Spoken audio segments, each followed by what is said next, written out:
नमस्कार दोस्तों, आपका हमारे YouTube चैनल में स्वागत है।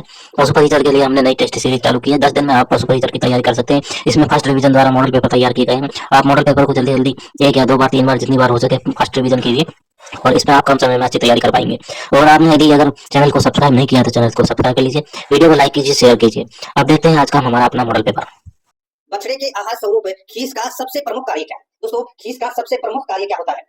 तो दोस्तों इसका राइट आंसर हो जाएगा रोग प्रतिरोधकता को सशक्त बनाना। रोग प्रतिरोधकता को सशक्त बनाना ये खीस का प्रमुख कार्य है। यहाँ पर सी नंबर का जो ऑप्शन है वो इसका राइट आंसर हो जाएगा। दोस्तों, आप सभी को पता है कि नवजात बछड़े को ये दिया जाता है, ठीक है, और ये दूध का गाढ़ा रूप होता है जो ब्याने के तुरंत बाद ये निकलता है, ठीक है, और करीबन 10 दिन तक है वो खीस है वो पिलाना चाहिए बछड़े को। तो यहाँ पर सी नंबर ऑप्शन बिल्कुल सही। आगे देखिए, सेकंड नंबर का प्रश्न है, पशु रोगों की रोकथाम में शामिल है। पशु रोगों की रोकथाम में क्या शामिल है? दोस्तों यहाँ पर देखिए, इसमें चारागाह परिवर्तन, टीकाकरण, रोगी पशु की छटनी। तो दोस्तों ये सभी क्या है? ये पशु रोगों की रोकथाम में शामिल है। तो यहाँ पर डी नंबर का ऑप्शन बिल्कुल सही उत्तर हो जाएगा। अच्छे यानी कि अच्छी पशु आवास व्यवस्था, ठीक है, तुरंत जांच, टीकाकरण, ये सभी है वो पशु रोग की रोकथाम के लिए अपन ये कर सकते हैं। राइट आंसर हो जाएगा डी नंबर ऑप्शन बिल्कुल सही।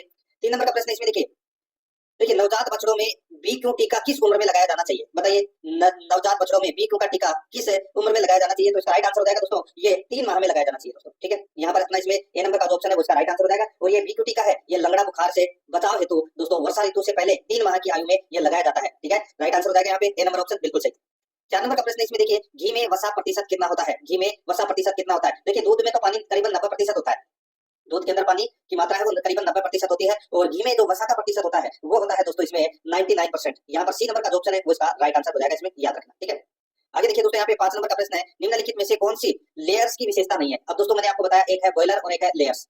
तो दोस्तों बॉयलर्स का मतलब क्या है कि वे दोस्तों जैसे कि मुर्गियां हैं, है ना, उनको सिर्फ और सिर्फ मांस उत्पादन के लिए रखा जाता है, वो होता है बॉयलर, ठीक है। और लेयर्स होता है ये अंडा उत्पादन से संबंधित होती है। तो यहाँ पर दोस्तों लेयर्स मादाएं होती है जिनमें अंडा उत्पादन की दर अधिक होती है, ठीक है। तो यहाँ पर देखिए, मादाओं में अंडा उत्पादन की दर उच्च होती है, बिल्कुल सही है।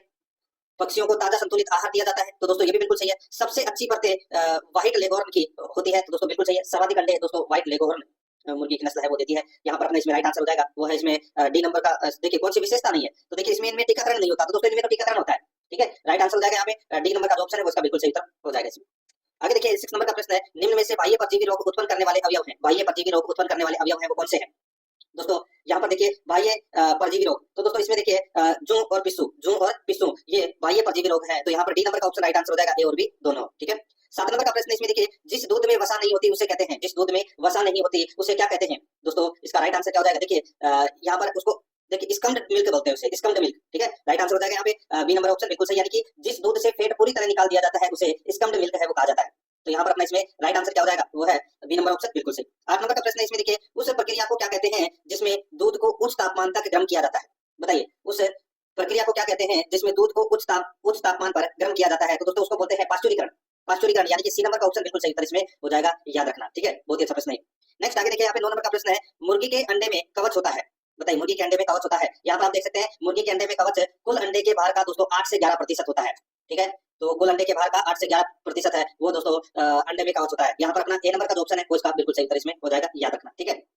और दोस्तों ये जो सफेद भाग है अंडे के भाग का दोस्तों 60% होता है, और जो पीला रंग का है, पीला भाग है अंडे का, ठीक है, अंदर एक छोटा सा होता है ना गोल गोल सा, है ना, वो होता है दोस्तों, उसका भाग होता है दोस्तों करीबन 30%। अभी अपना अंडा है, ठीक है, तो जिसमें 8 से 11%, तो इसमें अंडे के कवच का भाग होता है, 60% इसमें सफेद भाग होता है और 30% इसमें पीला भाग होता है, ठीक है। यहाँ पर अपना इसमें राइट आंसर क्या हो जाएगा? ए नंबर ऑप्शन बिल्कुल सही। और अंडे का कुल औसत वजन कितना होता है? तो वो है 58 ग्राम, ये भी आपको याद रखना है। आगे देखिए यहाँ पे 10 नंबर का प्रश्न है, 4 से 8 सप्ताह तक के चूजों को पालन ग्रहों में पालना कहलाता है। 4 से 8 सप्ताह तक के चूजों को पालना ग्रहों में पालना कहलाता है, तो वो क्या कहलाता है? तो इसका राइट आंसर हो जाएगा दोस्तों, उसको बोलते हैं दोस्तों रियरिंग बोलते हैं। क्या बोलते हैं? रियरिंग। तो यहाँ पर अपना इसमें राइट आंसर हो जाएगा डी नंबर का ऑप्शन बिल्कुल सही हो जाएगा। 4 से 8 सप्ताह की उम्र के चूजों को पालने की प्रक्रिया है वो दोस्तों रियरिंग कहलाती है, ये आपको इसमें याद रखना है, ठीक है। तो यहाँ पर इसमें डी नंबर का ऑप्शन बिल्कुल सही। नेक्स्ट आगे देखिए 11 नंबर का प्रश्न है, देखिए गलत युग्म कौन सा है वो अपने को यहाँ पर बताना है। एक तरफ है दोस्तों पशु दे रखा है, दूसरी तरफ नस्ल दे रखी है। देखिए यहाँ पे भेड़ की नस्ल दोस्तों कराकुल है, तो दोस्तों बिल्कुल सही है। भेड़ की मगरा, चोकला, मेरिनो, कराकुल, ये भेड़ की नस्ल है। भैंस की दोस्तों यहाँ पे मगरा दे रखी है, ये दोस्तों इसमें गलत हो जाएगा। दोस्तों देखिए मैं आपको बताऊं, इसमें मगरा है, ये भेड़ की नस्ल है। भैंस की नस्ल तो मुर्रा, सुरती, रावी, भदावरी, मेहसाणा, ये भैंस की नस्ल है। ऊंट की नस्ल बीकानेरी है और गाय की नस्ल राठी है। तो यहाँ पर कौन सा गलत युग्म है? बी नंबर का ऑप्शन राइट आंसर हो जाएगा इसमें।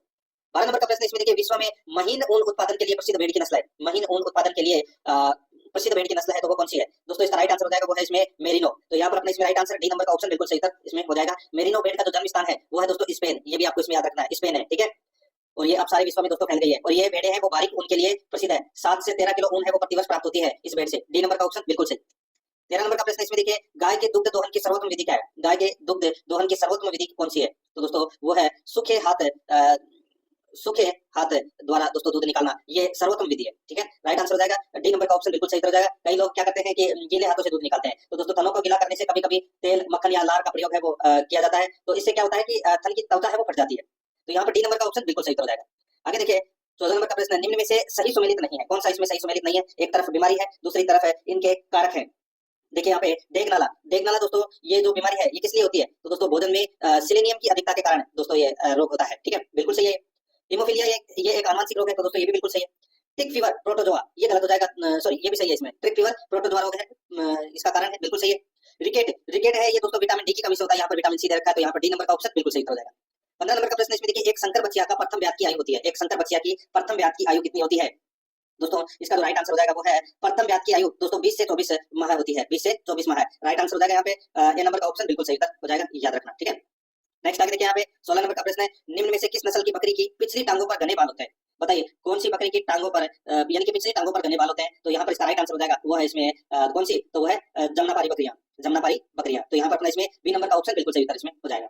आगे देखिए दोस्तों यहाँ पे 17 नंबर का प्रश्न है, एस्केरियोसिस रोग के लक्षणों में शामिल नहीं है, एस्केरियोसिस रोग के लक्षणों में शामिल नहीं है। तो दोस्तों देखिए यहाँ पे देखिए भूख ज्यादा लगना, ठीक है, भूख ज्यादा लगना ये एस्केरियोसिस रोग के लक्षणों में शामिल है, ठीक है। तो यह नहीं है।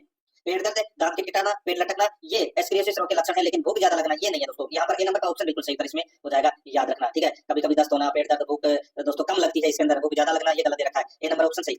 आगे देखिए अच्छे पशु आवास प्रबंधन के लाभ है, अच्छे पशु आवास प्रबंधन के क्या लाभ है? दोस्तों दूध उत्पादन में वृद्धि, सही ढंग से उचित देखरेख, प्रजनन क्षमता एवं उत्पादन क्षमता में वृद्धि। तो यहाँ पर अपना इसमें राइट आंसर क्या हो जाएगा? उपरोक्त सभी, डी नंबर का ऑप्शन बिल्कुल सही उत्तर हो जाएगा। आगे देखिए 19 नंबर का प्रश्न है, ताजे दूध में प्राकृतिक अम्लता का प्रतिशत होता है, ताजे दूध में प्राकृतिक अम्लता का प्रतिशत होता है तो वो कितना होता है? तो वो होता है दोस्तों 0.12 से 0.18%, 0.12 से 0.18%। यहाँ पर ए नंबर का जो ऑप्शन है वो इसका बिल्कुल सही उत्तर इसमें हो जाएगा। आगे देखिए यहाँ पे 20 नंबर का प्रश्न है, खुरपका मुंहपका रोग में छालों के लिए प्रयुक्त करते हैं, खुरपका मुंहपका रोग में छालों के लिए प्रयुक्त करते हैं, तो छालों के लिए क्या प्रयुक्त करते हैं? दोस्तों इसका राइट आंसर हो जाएगा देखिए पोटाश, सुहागा, बोरिक एसिड ये सभी हैं वो खुरपका मुंहपका रोग में छालों के लिए प्रयुक्त करते हैं, तो यहाँ पर इसका राइट आंसर हो जाएगा उपरोक्त सभी, डी नंबर का ऑप्शन बिल्कुल सही। 21 नंबर का प्रश्न इसमें देखिए, डीप लीटर पद्धति में बिछाली हेतु उपयुक्त पदार्थ है, डीप लीटर पद्धति में बिछाली हेतु उपयुक्त पदार्थ है तो वो कौन सा है? दोस्तों यहाँ पर देखिए लकड़ी का बुरादा, मूंगफली का छिलका, मक्का के भुट्टे का चूरा, तो दोस्तों ये सभी क्या है? ये डीप लीटर पद्धति में बिछाली हेतु उपयुक्त पदार्थ है, तो यहाँ पर इसमें राइट आंसर डी नंबर का जो ऑप्शन है वो इसका बिल्कुल सही उत्तर इसमें हो जाएगा, याद रखना, ठीक है। इसके लिए दोस्तों गेहूं का भूसा, सूखी घास, मूंगफली का छिलका ये सभी प्रयोग करते हैं दोस्तों, डी नंबर ऑप्शन बिल्कुल सही। आगे देखिए व्हिपिंग क्रीम को मथने से दूध का कौन सा रूप बनता है? दोस्तों व्हिपिंग क्रीम को मथने से दूध का कौन सा रूप बनता है? तो इसका राइट आंसर हो जाएगा वो है दोस्तों मक्खन, यहाँ पर डी नंबर का जो ऑप्शन है वो इसका बिल्कुल सही उत्तर हो जाएगा, ठीक है। और ये दूध की वसा से बनता है दोस्तों ये, तो यहाँ पर अपना इसमें राइट आंसर क्या हो जाएगा? डी नंबर ऑप्शन बिल्कुल सही। आगे देखिए 23 नंबर का प्रश्न है, देखिए टिम्पेनाइटिस यानी कि आफरा एक रोग है, तो आफरा एक रोग है तो दोस्तों ये एक आहार जनित रोग है, क्या है? आहार जनित रोग यानी कि पपून जनित रोग, जिसको अपन सॉरी आहार जनित, ठीक है, आहार जनित रोग है, डी नंबर का जो ऑप्शन है वो इसका राइट आंसर इसमें हो जाएगा, आहार जनित रोग है, ठीक है। और ये दोस्तों अधिक गीला चारा खाने के कारण दोस्तों पेट के अंदर दूषित गैस है वो जमा हो जाती है, उसकी वजह से दोस्तों ये आफरा आ जाता है, ठीक है, जैसे बोलते हैं अपन, ये आहार जनित, डी नंबर ऑप्शन बिल्कुल सही। आगे देखिए खुरपका मुंहपका रोग में दिया जाने वाला टीका है तो वो कौन सा है? सभी को पता होगा दोस्तों, ये तो ये एफएमडी टीका दिया जाता है दोस्तों, राइट आंसर हो जाएगा यहाँ पे ए नंबर का ऑप्शन बिल्कुल सही इसमें हो जाएगा, याद रखना। आगे देखिए यहाँ पे 25 नंबर का प्रश्न है, भेड़ की चोकला नस्ल की प्रमुख विशेषता है, भेड़ की चोकला नस्ल की प्रमुख विशेषता है वो क्या है? तो दोस्तों देखिए इस भेड़ का शरीर सुगठित होता है, बिल्कुल सही बात है। इस भेड़ के चेहरे का रंग प्राय भूरा या काले रंग का होता है, ये भी बिल्कुल सही है। इसके कान एवं पूंछ मध्यम आकार के होते हैं, तो दोस्तों ये भी बिल्कुल सही है। यहाँ पर इसका राइट आंसर हो जाएगा उपरोक्त सभी, डी नंबर का जो ऑप्शन है वो इसका बिल्कुल सही उत्तर हो जाएगा। आगे देखिए 26 नंबर का प्रश्न है, पूर्ण दूध के दही में लैक्टिक अम्ल का प्रतिशत होता है, पूर्ण दूध के दही में लैक्टिक अम्ल का प्रतिशत होता है, तो दोस्तों इसका राइट आंसर हो जाएगा इसमें, बताइए दोस्तों इसमें देखिए इसमें होता है 0.6 से 1.1% दूध दही में लैक्टिक अम्ल का प्रतिशत होता है, तो यहाँ पर अपना इसमें ए नंबर का जो ऑप्शन है वो इसका बिल्कुल सही उत्तर इसमें हो जाएगा, याद रखना, ठीक है, याद रखना, बहुत अच्छा प्रश्न है। तो यहाँ पर ए नंबर का जो ऑप्शन है वो इसका बिल्कुल सही उत्तर हो जाएगा। आगे देखिए दोस्तों यहाँ पे 27 नंबर का प्रश्न है, देखिए अल्पाइन प्रजाति है, तो दोस्तों अल्पाइन किसकी प्रजाति है बताइए? दोस्तों अल्पाइन प्रजाति है ये इसमें प्रजाति की मैं बात कर रहा हूँ दोस्तों यहाँ पे, ठीक है। तो ये दोस्तों देखिए ये बकरी की प्रजाति है, किसकी? बकरी की, तो यहाँ पर ए नंबर का ऑप्शन बिल्कुल सही हो जाएगा, बकरी की प्रजाति है दोस्तों। नेक्स्ट आगे देखिए गाय के अयन में एकत्रित दूध के थनों द्वारा बाहर निकालने की क्रिया कहलाती है, गाय के अयन यानी कि गाय के थनों में एकत्रित दूध को थनों द्वारा बाहर निकालने की क्रिया है वो क्या कहलाती है? तो दोस्तों उसको बोलते हैं दुग्ध दोहन, दुग्ध दोहन बोलते हैं। तो यहाँ पर हमने इसमें राइट आंसर ए नंबर का ऑप्शन बिल्कुल सही। दो तरह से दोहन है वो कर सकते हैं, मशीन द्वारा और हाथों द्वारा। यहाँ पर ए नंबर ऑप्शन सही। आगे देखिए निम्नलिखित में से क्रॉस ब्रीड गाय कौन सी है? क्रॉस ब्रीड गाय, तो राइट आंसर हो जाएगा वो है दोस्तों करण स्विस गाय है, ये क्रॉस ब्रीड गाय है। और ये दोस्तों भारतीय साहिवाल और अमेरिका से मंगाए गए ब्राउन स्विस की नस्ल के संकरण से दोस्तों ये करण स्विस नस्ल है वो उत्पन्न की गई है, ठीक है। और ये करनाल में पैदा की गई है। तो राइट आंसर हो जाएगा यहाँ पे ए नंबर ऑप्शन बिल्कुल सही। आगे देखिए दुग्धशाला में कलई किए गए बर्तनों को धोने में प्रयुक्त होता है, बताइए दोस्तों दुग्धशाला में कलई किए गए बर्तनों को धोने में प्रयुक्त होता है, तो उसके लिए दोस्तों सोडियम बाइकार्बोनेट ये प्रयोग किया जाता है। यहाँ पर ए नंबर का ऑप्शन बिल्कुल सही है। ये आउट ब्रीडिंग समागम क्या है? तो दोस्तों यहाँ पर देखिए आउट ब्रीडिंग समागम, तो दोस्तों देखिए जब एक समान नस्ल वाले दो असंबंधित पशुओं का आउट ब्रीडिंग समागम होता है। यहाँ पर इसका राइट आंसर हो जाएगा एक ही नस्ल के दो असंबंधित पशुओं का आउट ब्रीडिंग समागम कहलाता है। यहाँ पर ए नंबर ऑप्शन बिल्कुल सही। आगे देखिए निम्न में से किसमें कोटिलिडोन प्रकार की जट नहीं पाई जाती, बताइए दोस्तों कोटिलिडोन प्रकार की जट है वो किसमें नहीं पाई जाती? तो दोस्तों घोड़ी में नहीं पाई जाती। यहाँ पर अपना इसमें ए नंबर का ऑप्शन राइट आंसर हो जाएगा, ये गाय बकरी भेड़ में ये जड़ है वो पाई जाती है। राइट आंसर हो जाएगा यहाँ पे ए नंबर का ऑप्शन बिल्कुल सही। आगे देखिए दोस्तों यहाँ पे गुज्जर चरवाहे सर्दियों में किस प्रकार के जंगलों की ओर चले जाते हैं? तो दोस्तों इसका राइट आंसर हो जाएगा, बताइए किस प्रकार के जंगलों की ओर चले जाते हैं सर्दियों में? तो दोस्तों ये चले जाते हैं बाबर के सूखे जंगल में। यहाँ पर बी नंबर का ऑप्शन बिल्कुल सही हो जाएगा, बाबर के सूखे जंगलों में, ठीक है। और ये बाबर क्षेत्र है, ये हिमालय के तटीय क्षेत्र में स्थित है जहाँ पर सूखे जंगल होते हैं। राइट आंसर हो जाएगा यहाँ पे बी नंबर ऑप्शन सही। आगे देखिए कृत्रिम गर्भाधान विधि के चरण है, तो कृत्रिम गर्भाधान विधि के चरण है वो कौन से हैं? देखिए वीर्य एकत्रीकरण है, वीर्य भंडारण एवं वीर्य संचयन है, वीर्य परीक्षण व तनुकरण है। तो यहाँ पर इसका राइट आंसर हो जाएगा उपरोक्त सभी, डी नंबर का ऑप्शन बिल्कुल सही। 35 नंबर का प्रश्न इसमें देखिए होलिस्टीन जर्सी एवं नागोरी पशु किस पशु की नस्लें हैं? होलिस्टीन जर्सी एवं नागोरी किस पशु की नस्लें हैं? इसका जो राइट आंसर हो जाएगा वो है दोस्तों इसमें कौन सा? तो इसका जो राइट आंसर हो जाएगा दोस्तों वो है इसमें ये गाय की नस्लें हैं दोस्तों। राइट आंसर हो जाएगा यहाँ पे बी नंबर का ऑप्शन बिल्कुल सही, ये गाय की नस्लें हैं, ठीक है। गिर, थापारकर, राठी, नागौरी, जर्सी, होलिस्टीन, यहाँ पर बी नंबर ऑप्शन सही। आगे देखिए यहाँ पे वीर्य में उपस्थित शर्करा का नाम है, तो दोस्तों इसका राइट आंसर हो जाएगा, उसका नाम है फ्रक्टोज, ठीक है, फ्रक्टोज इसका राइट आंसर हो जाएगा यहाँ पे ए नंबर का ऑप्शन बिल्कुल सही, फ्रक्टोज। आगे देखिए 37 नंबर का प्रश्न है गुजरात के कच्छ के रण में पाई जाने वाली गाय की नस्ल कौन सी है? गुजरात के कच्छ के रण में पाई जाने वाली गाय की नस्ल कौन सी है? तो दोस्तों इसका राइट आंसर हो जाएगा वो है दोस्तों इसमें थारपारकर। यहाँ पर ए नंबर का ऑप्शन बिल्कुल सही हो जाएगा, थारपारकर, ए नंबर ऑप्शन बिल्कुल सही। आगे देखिए दोस्तों यहाँ पे 38 नंबर का प्रश्न है औपनिवेशिक शासन के दौरान किस पेशे पर प्रतिकूल प्रभाव पड़ा?